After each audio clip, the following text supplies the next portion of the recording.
E no programa de hoje, a nossa convidada é uma jornalista, formada em Letras e Comunicação Social pela PUC do Rio de Janeiro. Começou sua carreira na década de 80 na editora Block. Acompanhou o nascimento da chamada Segunda Era de Ouro da televisão americana, entrevistando grandes profissionais da TV do Brasil e do mundo, sendo uma testemunha ocular e privilegiada das revoluções que se passaram na TV. É colunista do jornal O Globo há mais de 2 décadas, sendo uma das mais respeitadas da nossa mídia impressa e digital, assim como uma das principais críticas sobre os programas de TV no Brasil e no exterior. Ela é, atenção senhores, ela é Patrícia Kogut. Vamos ver se ela está por aqui. Vamos ver se ela está por aqui. Vamos ver se ela está por aqui. Muito bem, ela já está por aqui. Ela já solicitou, eu vou aceitar, e o Incomodados está no ar.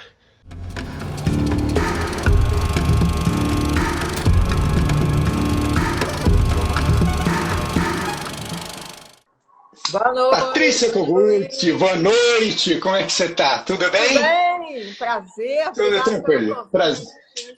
Nada, o prazer é todo nosso, o prazer é meu, muitíssimo obrigado aí pela sua disponibilidade de tempo, vai ser uma honra, um prazer. Você está me ouvindo bem? Você está me vendo bem, Patrícia? Você está me vendo bem, me ouvindo bem também? Tá tudo ótimo, a transmissão está ótima. Patrícia, como é que está sendo a quarentena aí para você? A quarentena está sendo de muito trabalho, né? Eu estou trabalhando em casa, uma coisa inédita, o jornal inteiro está trabalhando em casa, quer dizer, a redação, tem alguns setores do jornal que eu não sei, mas a redação está inteira em casa desde meados de março. Então, eu tenho uma disciplina rígida de trabalho em casa, e faço a coluna todo dia de casa. Entendi. Mas está tudo bem, assim, nesse momento eu acho que entrou numa certa rotina, num ritmo. No começo foi mais estranho. Agora já está começando a abrir, né? Já está começando a melhorar, né? Porque realmente o início estava muito esquisito mesmo para todos nós, né? Patrícia, vamos a um pensamento. A inteligência não é não cometer erros, mas saber resolvê-los rapidamente. Isso é do grande dramaturgo alemão Bertolt Brecht. Eu te pergunto o seguinte, refletindo sobre Brecht, sobre esse comentário dele, a credibilidade se conquista também no erro? Acho que sim. Se a gente for aplicar, quer dizer, na prática, isso que você falou, essa tua pergunta ao meu trabalho, eu acho que sim. Eu acho que quando você erra e você reconhece que você errou, você está falando para o seu leitor que, ó, eu falo a verdade, pelo menos eu busco falar a verdade. Às vezes eu erro, e quando eu erro, eu reconheço. Eu não sei se eu respondi o que você me perguntou.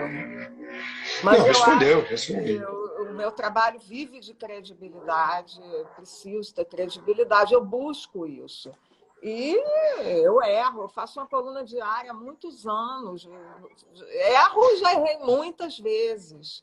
Quando eu erro, eu reconheço, acho importante.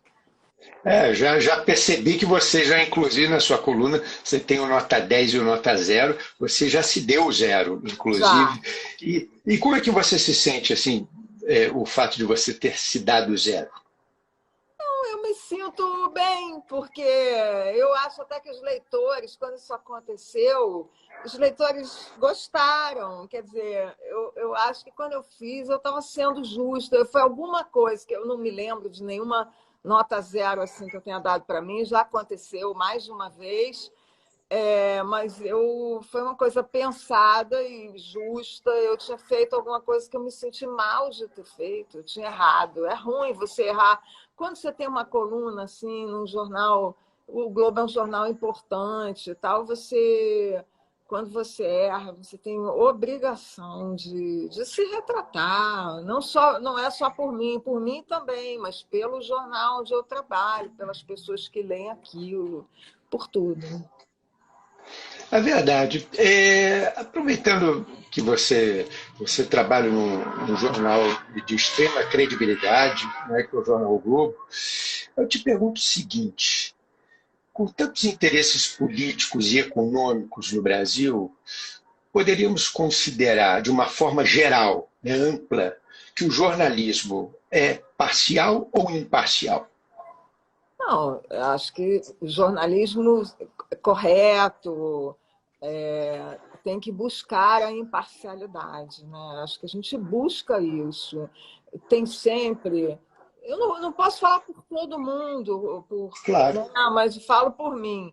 É claro que tem gente que olha e fala assim: você trabalha no Globo, o Globo é um jornal do mesmo grupo da TV Globo, por exemplo, então você elogia.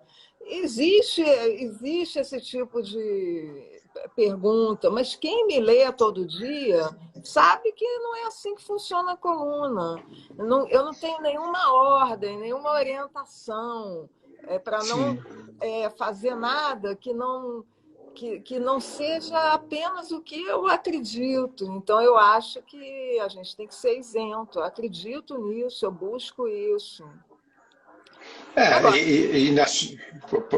Te interrompi, pode falar, Patrícia. não, eu posso falar por mim, né? Eu acho que o jornalismo sério tem que buscar isso, busca isso. É verdade. E a sua coluna é de extrema credibilidade, você tanto elogia é, até as próprias empresas do próprio grupo, até como do concorrente também. Então, É, isso demonstra uma total imparcialidade, né? pois é. Patrícia, deixa eu te perguntar uma coisa. Você fez o livro 101 Atrações da TV que Sintonizaram no Brasil. A televisão brasileira tem uma história muito vasta, muito rica, né? E É. acredito que deve ter sido muito trabalhoso escolher as histórias para compor o seu Foi. livro. Quais foram os critérios que você usou para chegar em 101 atrações? Pois é, Luiz, foi difícil, tá? Foi difícil e não foi justo, porque, claro, que se você pensar em 70 anos de televisão brasileira, tem muito mais do que 101 atrações, porque atrações eram programas, personagens, são várias coisas. É, eu fui convidada, esse livro é parte de uma coleção, tá? Da editora Sim. Sextante. Teve as 101 canções que o Nelson Mota fez, é uma coleção, tá? De E do coisas Jorge do Caldeira Brasil. também, né? Hã? E do Jorge E do Caldeira, né? Jorge Também. Caldeira, que foi o primeiro de todos, exatamente.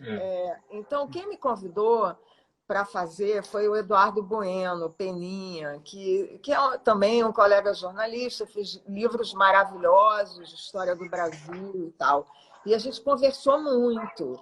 E uma dos caminhos que a gente tomou, que a gente resolveu tomar, foi privilegiar a história da televisão. Então, coisas antigas, coisas da fundação da televisão, atrações pioneiras, figuras que fundaram a televisão. Então, por exemplo, o Assis Chateaubriand, que foi o cara que trouxe a televisão para o Brasil, ele está no livro. Ele é um. Então. E pessoas que construíram a televisão brasileira, atrações que depois ou elas foram, eu não diria copiadas, mas é, elas inspiraram outros programas que vieram depois. Então, esse foi um critério. Teve um critério pessoal, coisas que eu assisti, que eu gostei, o livro era meu, né? Eu podia escolher, eu tinha esse Tem a direito, liberdade, né? não era uma reportagem, né? Um livro assinado e Exato. tal. Eu fiz esse livro, eu tive uma pessoa que trabalhou comigo, uma jornalista chamada Mânia Millen, que eu convidei para ser pesquisadora. Ela foi mais do que pesquisadora, ela foi uma parceira. A gente conversou muito. Essa lista foi feita, refeita, eu tive dúvidas. Até tem uma hora que você tem que ter uma humildade de dizer, bom, a lista vai ser essa. Eu vou fazer isso. E aí eu tentei fazer um É, tempero, uma dose de humor, uma dose de novela, novela muito importante na TV brasileira. Os autores que eu achei importantes. Teve gente que ficou de fora, e infelizmente, tá? Porque dá para fazer mais umas 30 listas, no mínimo, com com pessoas certeza. importantes, é. E aí foi isso, tem uma hora que você tem que ir, senão você não faz, né? Você não faz o livro. Tem prazo, É, né? é verdade, você tem uma hora que você tem que escolher, né? Não tem jeito.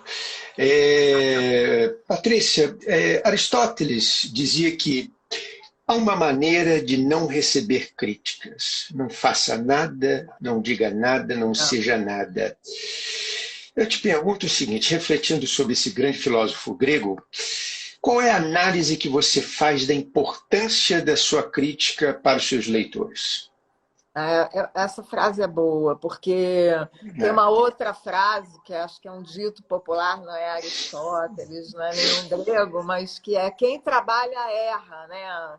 Então, isso sim. vale para mim, isso vale para todos os personagens ali da coluna. Eu acho assim, quando eu comecei a fazer essa coluna, foi em 1998, eu fazia em parceria com a Patrícia Andrade, e depois, em 2000, eu passei a fazer sozinha, mas quando eu entrei ali, a nota 10 e a nota 0 já existiam. E quando a Patrícia entrou também, essa coluna é antiga, e Sim. essa nota já era. Como eu penso ela? Eu acho que o objetivo dela é fazer um diálogo com a televisão. Não é ser uma malvada que fica decretando que isso é ruim, que isso é bom. Não é. É dialogar com a televisão. Eu acho a crítica importante. A crítica, ela pode ser um instrumento de aprimoramento de tudo. Eu ouço críticas ao meu trabalho e não acho que isso faz parte, eu gosto, tá? Eu tenho ouvi coisas ao longo dos anos que me fizeram mudar de rumo, sei lá, não me lembro nada agora, mas então essa é a intenção. Então, às vezes, uma nota 0 para, sei lá, algum cenário que está estranho, ou algum tom que está estranho, algum produto da teledramaturgia, aquilo sai no jornal e mais adiante eu vejo que aquilo foi ouvido. Eu vejo na televisão, pô, prestaram atenção, ajustaram. É legal, esse é o objetivo, é a nota 0 ideal, tá? Ou a nota 10. E, agora, eu fico impressionado quando você faz a crítica, né? Não estou nem me referindo nem ao nota 0, nota 10, que é Tá. a crítica mesmo em si. Né? Às vezes é lançado uma série, um determinado streaming, e aí já no dia seguinte, depois do lançamento, É. aí você solta a crítica, eu falo, nossa, a Patrícia viu, acho que Trabalha, madrugou, né? Ela madrugou trabalha. vindo aqui para poder fazer uma crítica, né? Nossa, foi tão rápido, estreou ontem, né? E realmente é impressionante. Agora eu te pergunto o seguinte, assim, falando da crítica, né, não me referindo nem ao nota 10 e nota 0, é, é, você acredita que essa sua crítica sobre algum programa, alguma série, pode induzir ao fracasso ou ao sucesso de uma audiência? Não, eu não sei se o jornal, a internet tem esse poder. Eu acho que, claro, que algum alcance tem. Muitas dessas críticas que eu escrevo, que você está falando aí, são de séries estrangeiras. Então, nesse caso, o que eu faço é uma espécie de curadoria de programação, né? Eu venho fazendo isso. Eu tenho um site, se você entra no meu site, tem lá são dicas, sugestões. Sim, sim. Eu vejo que, às vezes, eu embarco numa série e fico muito entusiasmada com essa série, escrevo várias vezes sobre ela, às vezes uma série obscura que estava escondida, sei lá, dentro do serviço de streaming da NET, digamos, eles botam num lugar de mais destaque. Eu acho que, nesse sentido, Sim, eu posso chamar a atenção para aquele meu leitor e para aqueles leitores da internet, chamar a atenção para um programa que talvez as pessoas passassem batido, porque eu me interessei, eu vi e dei a dica, né? Indiquei aquilo, recomendei. Então, acho que a coluna tem alguma força. É, eu não sei se para o fracasso, assim, talvez, mas eu não sei. Não sei te responder. Né? Bom, agora, Patrícia, fazer uma pergunta muito simples para você. O que é o ser humano para você? Nossa, essa pergunta não é simples. Como assim o que é o ser humano? O ser humano é um monte de coisa. Eu gosto de acreditar no lado bom do ser humano, nas, sei lá, nas qualidades. Tenho fé no ser humano, não desanimo, sou otimista, mas é uma pergunta difícil de responder, né, Luiz? Não é, não é fácil, sempre há a gente sempre idolatra dúvidas, né, com relação ao ser humano, né, que realmente talvez seja o ser mais complexo, né, É, da humanidade, né? é. Patrícia, vamos falar das novelas, né? A gente sabe que as novelas brasileiras, né, fazem muito sucesso, não só no Brasil, mas também em muitos países, né? Mas hoje, com o surgimento do streams, né, a indústria do streams, né, começamos a ter um fomento maior das séries brasileiras, né? Você acha que as nossas séries podem competir no mercado internacional de igual para igual no streaming? Acho que a gente tem séries de muita qualidade. E os streams é uma pergunta também muito ampla, não tanto quanto essa do ser humano, mas é uma pergunta Um ampla, pouco menos porque ampla. tem grandes estúdios estrangeiros que estão produzindo aqui, eles produzem localmente. Então, tem séries brasileiras que passam no mundo inteiro, né? Sei lá, a Netflix produz coisas aqui, essas coisas vão para a Netflix mundialmente. A HBO produz aqui, essas produções passam na América Latina inteira e às vezes na Europa e nos Estados Unidos. As produções circulam muito mais do que antes. O streaming o streaming é um serviço, né? Quando você não está assistindo Claro. na televisão tradicional, quando você não está assistindo na TV por assinatura ou na TV aberta. Então, é uma transmissão por streaming. E Sim. a Globoplay, que é um streaming brasileiro, agora está com as novelas brasileiras no seu catálogo. E isso está impulsionando muito esse streaming. Eu acho que está cada vez, Luiz, tudo mais misturado, entendeu? Eu vejo assim, eu acho que os catálogos estão imensos, cada vez mais. Eu acho que a competição é generalizada. Eu acho que sim, a gente tem séries Sim. que podem competir lá fora. Acho que sim. A televisão brasileira é muito boa, tem muita produção Sim. boa. Não, em termos de novela, é uma das melhores do mundo, se não for a melhor do Pois mundo, é, né? pois é. E as séries, em termos de qualidade técnica, assim como dramatúrgica, também evoluíram É, muito aqui no Brasil, né? Principalmente exatamente. nos streams. Patrícia, vamos a um pensamento. O jornalismo moderno tem uma coisa a seu favor. Ao nos oferecer a opinião dos deseducados, ele mantém-nos em dia com a ignorância da comunidade. Esse é um pensamento do grande escritor e dramaturgo irlandês Oscar Wilde, que esse pensamento ele se refere sobre a imprensa da época dele, né? Mas que cabe como uma luva para as redes e mídias sociais de hoje. Eu te pergunto o seguinte, essa massificação de informações, na maioria das vezes banal ou mentirosa, atrapalha quem faz o verdadeiro jornalismo? Atrapalha, né? Atrapalha porque confunde. É, confunde. Todo mundo que quiser acha um lugarzinho na internet, se quiser ser desonesto, para ser desonesto, né? Para achar que está fazendo jornalismo sério. E o trabalho do jornalista é duro. Você tem o Sim. suorzinho da sua testa, né? Você vai lá, você checa a informação, você vê se aquilo é mesmo. E, e é profissional.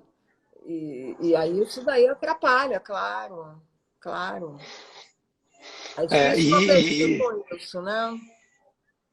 e você vê de alguma maneira, porque temos muita fake news, né, Patrícia? É, Assim, muita pois é. fake news, principalmente agora com as redes sociais, com a internet.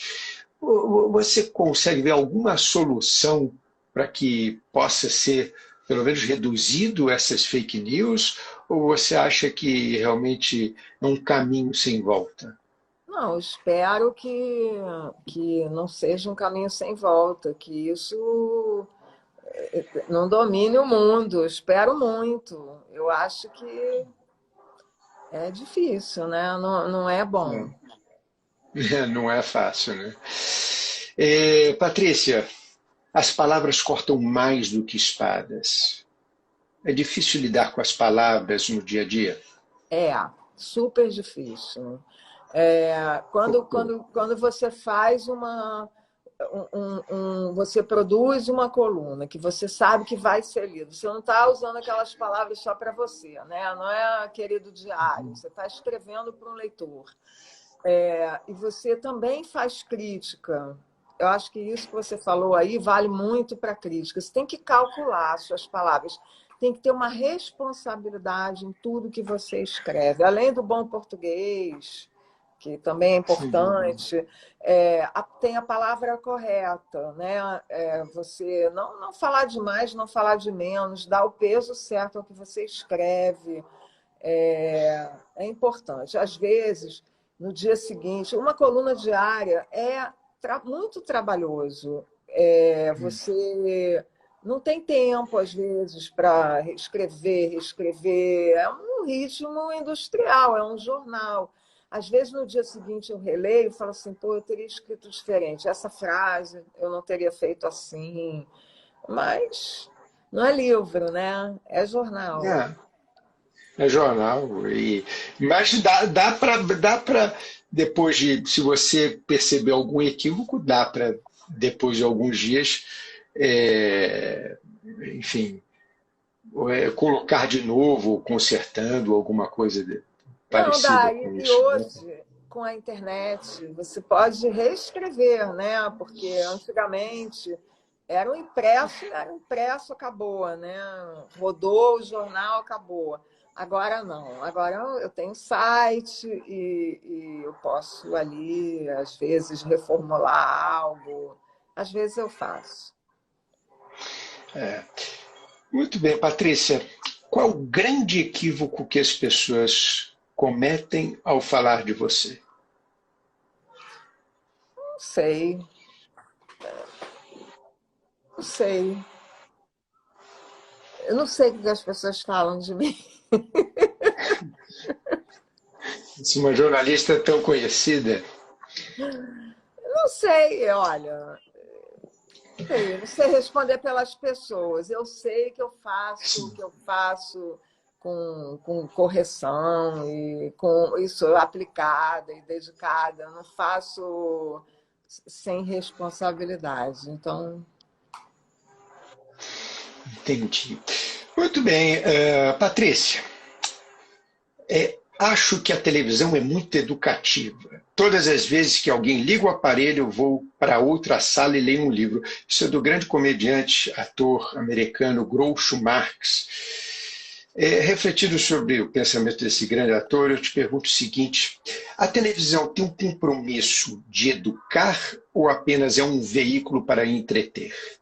Não, acho que a televisão é tudo. Eu não acho que a televisão tem obrigação de educar, a não sei que seja assim, uma televisão educativa e tem essa obrigação. Acho que a televisão pode ser puro entretenimento, mas acho que ali circulam ideias, informação.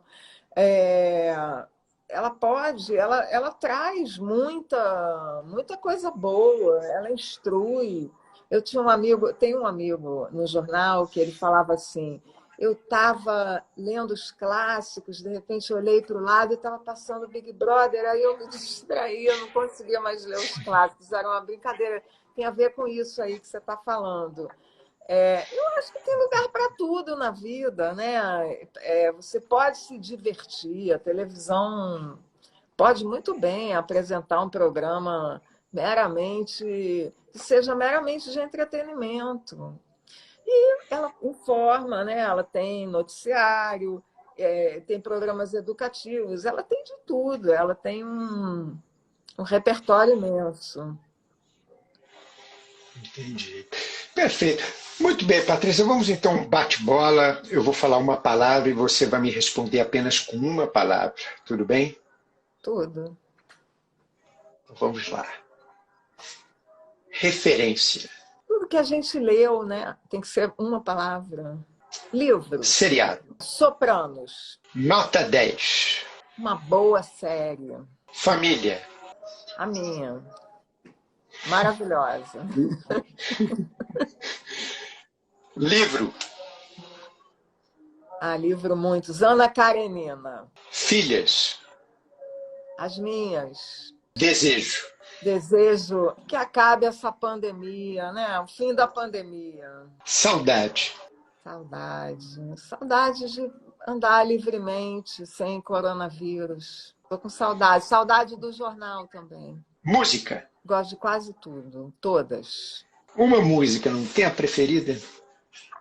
Eu tenho, mas só que devo ter, mas as músicas do Caetano Veloso. Nota 0. Nota 0. Programas policialescos, agressivos, oportunistas. Eu não gosto. Amor. Amor, eu tenho amor na minha vida. Muito amor. Patrícia Kogut. Jornalista, mãe, trabalhadora. E do que Patrícia Kogut tem medo? Não tenho medo de nada. Assim, que me ocorra um grande medo, não tenho. E sem o que Patrícia Kogut não conseguiria viver? Acho que sem minha família. O que incomoda Patrícia Kogut? O que incomoda a Patrícia Kogut? Nada assim que eu não gosto de deslealdade. Não gosto. Isso me incomoda. O que realmente incomoda na Patrícia Kogut? Não sei, tem que falar com as pessoas que ficam incomodadas, mas eu acho que o nota 0 incomoda. A nota 0 da coluna. Muito bem.